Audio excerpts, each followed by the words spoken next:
Bismillahirrahmanirrahim. Assalamualaikum warahmatullahi wabarakatuh. Syukur alhamdulillah kita bisa berjumpa lagi di channel ini. Shalawat dan salam selalu dan tetap tercurahkan kepada junjungan kita Nabi besar Muhammad sallallahu alaihi wasallam. Allahumma sholli ala sayyidina Muhammad wa ala ali sayyidina Muhammad.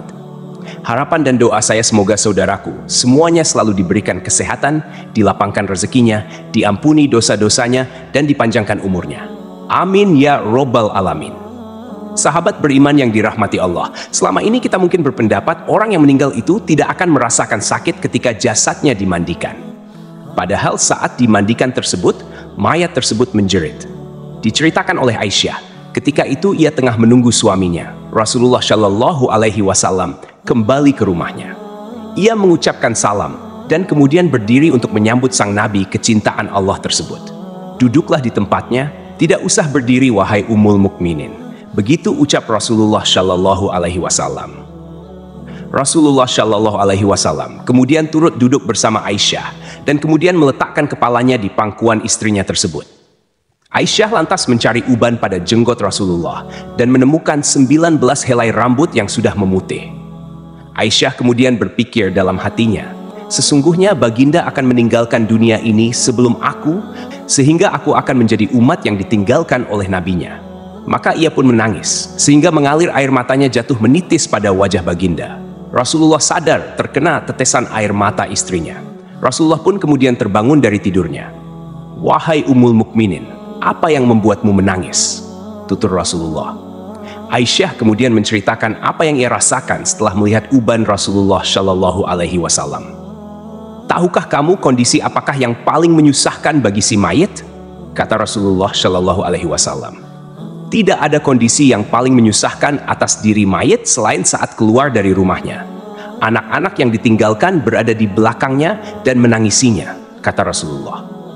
Itu memang menyakitkan, tapi masih ada lagi yang lebih pedih dari itu, sahut Rasulullah Shallallahu Alaihi Wasallam.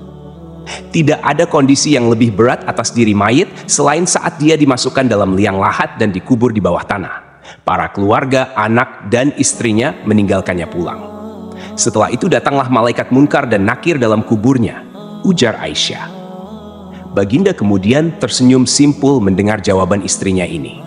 Beliau lantas menjelaskan bahwa sesungguhnya saat yang paling berat bagi mayit adalah ketika datangnya tukang memandikan mayit.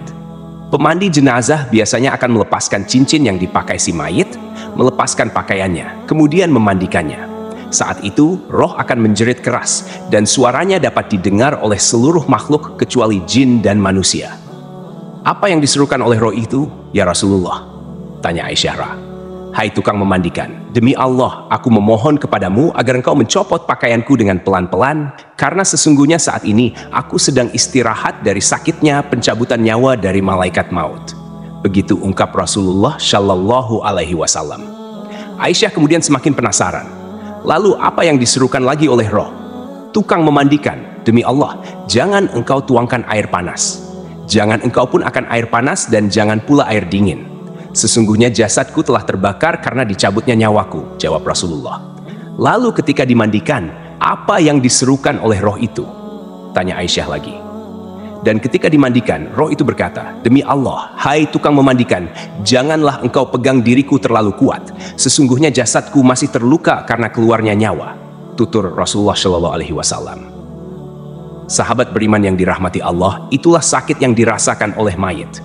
Tentu kita sudah tahu bahwa saat pencabutan nyawa itu rasanya begitu menyakitkan, dan bahkan Rasulullah Shallallahu Alaihi Wasallam pun merasakan hal yang sama, dan bekasnya masih terasa hingga saat dimandikan. Jadi bagi Anda yang suka memandikan jenazah, dengarlah jeritan roh. Wallahu a'lam bishawab. Demikian yang bisa saya bagikan, semoga bermanfaat untuk kita semua. Amin ya robbal alamin. Assalamualaikum warahmatullahi wabarakatuh.